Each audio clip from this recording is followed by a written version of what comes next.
Hey everybody, in this video I'm going to be showing you guys how to switch your TFSA to WeBull account. So before we get started, I just want you guys to like this video and subscribe to our YouTube channel for more amazing helpful content like this. Without all being said, let's get started with today's video.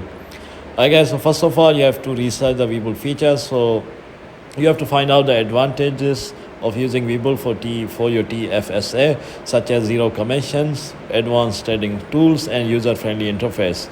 And then you just have to open a WeBull account. So just go through the account creation process, including you just have to upload your necessary documents and information required for opening a TFSA account on WeBull.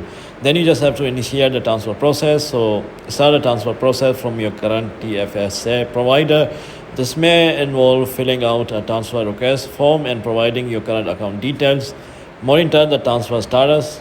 Just check the status of the just check the status of your transfer, including typical time frames and what to expect during the process. You just need to know what to expect during the process. And once it's done, you can start trading in your TFSA. So yeah, you just have to fund your account and make your first trade within the TFSA on WeBull. So yeah guys, this is how you do it. If you found this video to be helpful, then thanks for watching, and I'll see you in the next video very soon. Peace.